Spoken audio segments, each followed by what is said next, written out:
Hey guys, as you can see, it's dark outside, or just about dark. I wanted to do a quick video. I haven't seen anybody do this online yet, where they kind of talked about using the Ford F-150 Powerboost generator function at night. Because one of the concerns I had before we bought the truck was, leaving the truck, locked overnight, and making sure I could remove the key, which you can. And then, B, was what do I do about, lighting, air conditioning, things like that while the truck's running overnight? Because I wouldn't want this thing just sitting, every time it starts up the engine to charge the battery. I didn't want it to, be lighting up the entire campground, that kind of thing.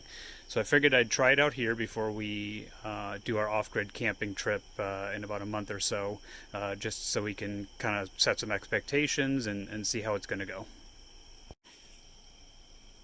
So this is part two of our generator series. So if you missed the first video, I'd suggest starting there first. But if you already saw that, or you're interested in this one, let's move on. So first thing, I love these lights that are in the bed. I wish they had these on trucks, for years. So let's plug this in. I apologize, I'm doing this one-handed. So let's see if we can do this.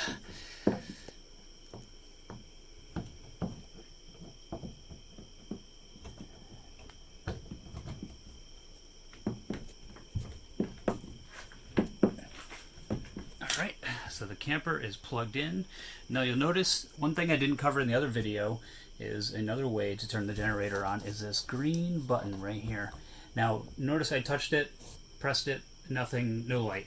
That's because the truck has to be running first. So let's hop in and start it.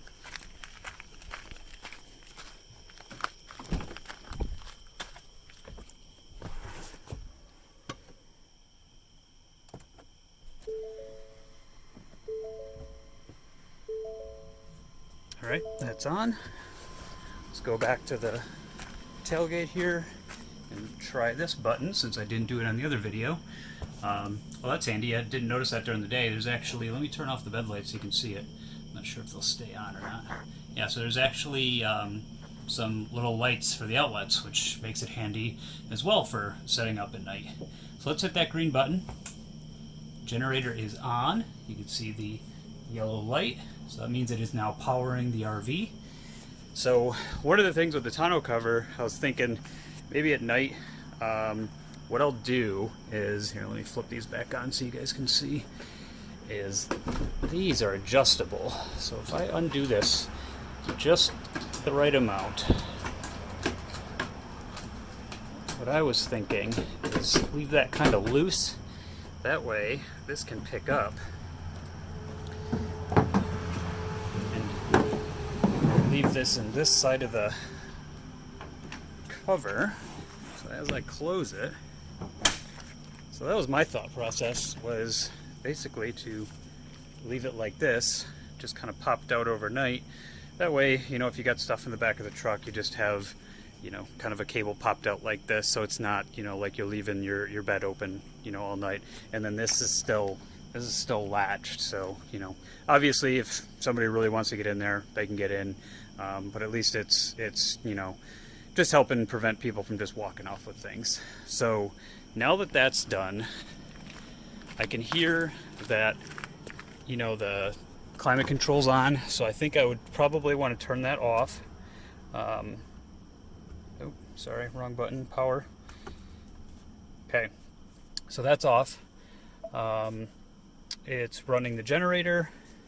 So let's see about lighting. So obviously the headlights are still on because it's nighttime.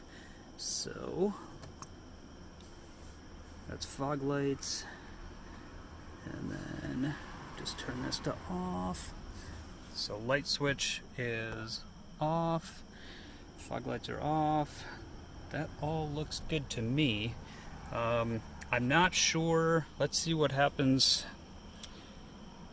Yeah, so I think the interior lighting, like not these lights, but the actual screens will probably remain on, would be my guess. So let's turn the screen off, that button.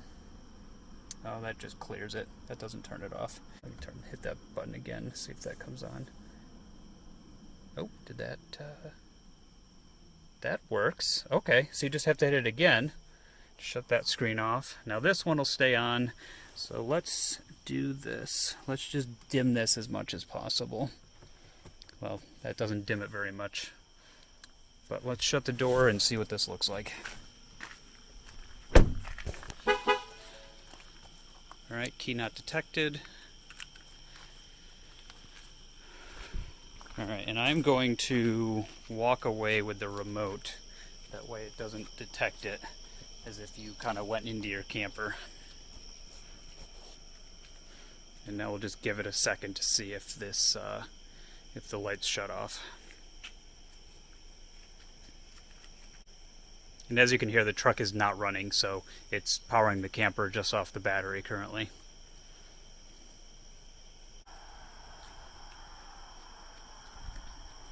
Just in case, because I see I left the bed lights on, so let me shut those off as well.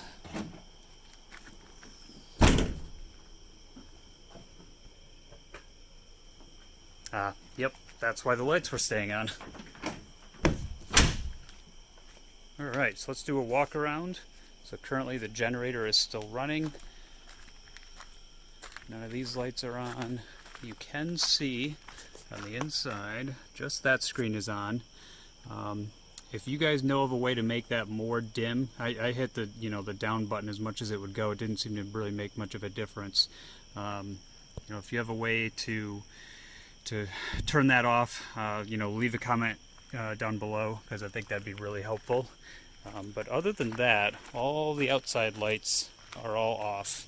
So I don't think that's too bad. If you're running this overnight, just because that screen's on, that's not going to be the end of the world. AC's off. The other screen did turn off, so that's really nice. So yeah, I think this will work out really well at night. It won't be intrusive to other campers or anything. And let's just as a double check, let me walk over to the camper and make sure that we actually do have power. And like I said in my other video, my battery is dead, so if the lights work, then yeah, I can already see the microwaves on. So yep, that looks good. Great. So yeah, if you guys have any questions or comments, hopefully this video was useful. I know that was my biggest concern, was how do I run this thing overnight in a campground, or if we're on BLM land, or really anywhere. I just didn't want to leave the lights on all the time on the truck, even interior lights I tried to minimize. So if you guys know how to turn off that gauge cluster at all, I think that'd be even better if there was an option for that. I'm not sure if there is, but if you guys know of a way, please comment below to help the other viewers. Thanks guys, have a good night.